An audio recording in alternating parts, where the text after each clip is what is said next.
आज का पवित्र बाइबल पाठ हग्गाई का पुस्तक अध्याय 2। नए भवन की भव्यता। फिर 7वें महीने के 21वें दिन को यहोवा का यह वचन हग्गाई भविष्यद्वक्ता के पास पहुंचा। शालतिएल के पुत्र यहूदा के अधिपति जरुब्बाबेल और यहोसदाक के पुत्र यहोशू महायाजक और सब बचे हुए लोगों से यह बात कहा, तुम में से कौन है जिसने इस भवन की पहली महिमा देखी है? अब तुम इसे कैसी दशा में देखते हो? क्या यह सच नहीं कि यह तुम्हारी दृष्टि में उस पहले की अपेक्षा कुछ भी अच्छा नहीं है? तो भी अब यहोवा की यह वाणी है, हे जरुब्बाबेल हियाव बांध, और है यहोसदाक के पुत्र यहोशू महायाजक हियाव बांध, और यहोवा की यह भी वाणी है कि है देश के सब लोगों हियाव बांध कर काम करो, क्योंकि मैं तुम्हारे संग हूँ। सेनाओं के यहोवा की यही वाणी है, तुम्हारे मिस्र से निकलने के समय जो वाचा मैंने तुमसे बांधी थी, उसी वाचा के अनुसार मेरा आत्मा तुम्हारे बीच में बना है।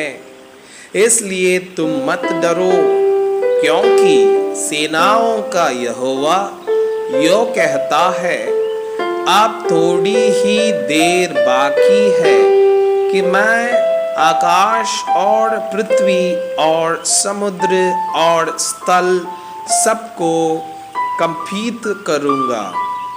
मैं सारी जातियों को कांप पाऊंगा और सारी जातियों की मनभावनी वस्तुएं आएगी, और मैं इस भवन को अपनी महिमा के तेज से भर दूंगा। सेनाओं के यहोवा का यही वचन है, चांदी तो मेरी है और सोना भी मेरा ही है। सेनाओं के यहोवा की यही वाणी है, इस भवन की पिछली महिमा इसकी पहली महिमा से बड़ी होगी। सेनाओं के यहोवा का यही वचन है, और इस स्थान में मैं शांति दूंगा। सेनाओं के यहोवा की यही वाणी है। भविष्यद्वक्ता का याजकों से सलाह करना। धारा के दूसरे वर्ष के 9वें महीने के 24वें दिन को यहोवा का यह वचन हग्गाई भविष्यद्वक्ता के पास पहुंचा। सेनाओं का यहोवा यों कहता है, याजकों से इस बात की व्यवस्था पूछ, यदि कोई अपने वस्त्र के आंचल में पवित्र मांस बांधकर उसी आंचल से रोटी या पकाए हुए भोजन या धाग मधु या तेल या किसी प्रकार के भोजन को छुए, तो क्या वो भोजन पवित्र ठहरेगा? याजकों ने उत्तर दिया, नहीं। फिर हग्गाई ने पूछा, यदि कोई जन मनुष्य के शव के कारण अशुद्ध होकर ऐसी किसी वस्तु को छुए, तो क्या वो अशुद्ध ठहरेगी? याजकों ने उत्तर दिया, हाँ, अशुद्ध ठहरेगी।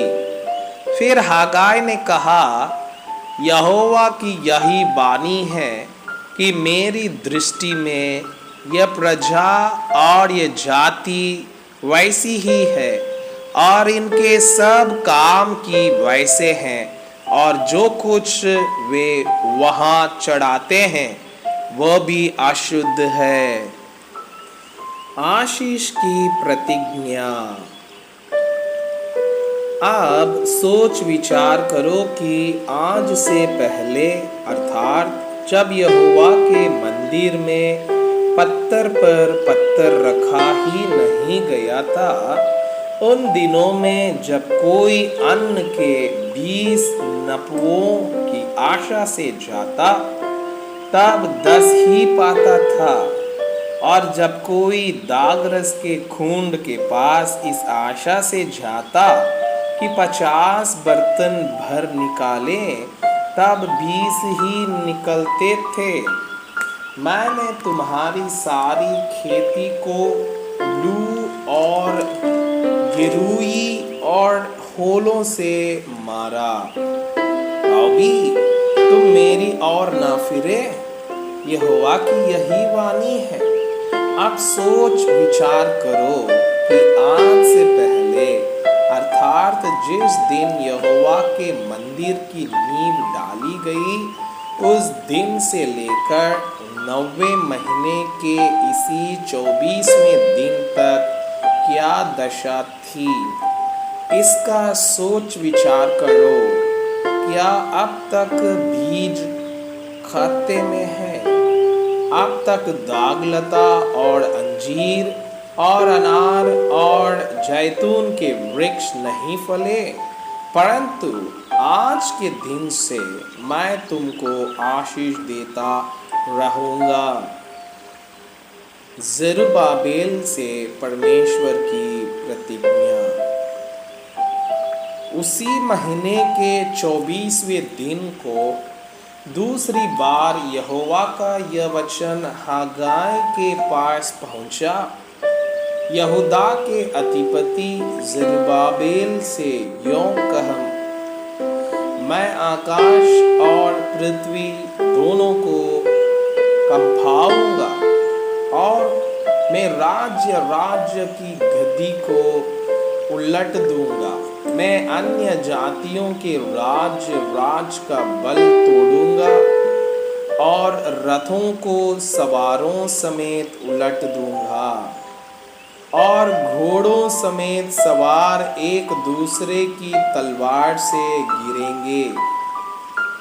सेनाओं के यहोवा की यह वाणी है, उस दिन है शालतिएल के पुत्र मेरे दास जरुब्बाबेल में तुझे लेकर अंगूठी के समान रखूंगा। यहोवा की यही वाणी है, क्योंकि मैंने तुझी को चुन लिया है। सेनाओं के यहोवा की यही वाणी है।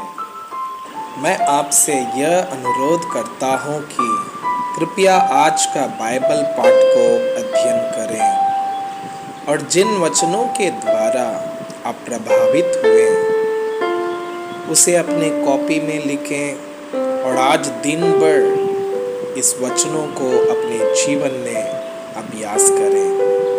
परमेश्वर चाहता है कि आप उनके समान सिद्ध और पवित्र बन जाएं। परमेश्वर आपको बहुताई से आशीष करें। आमीन।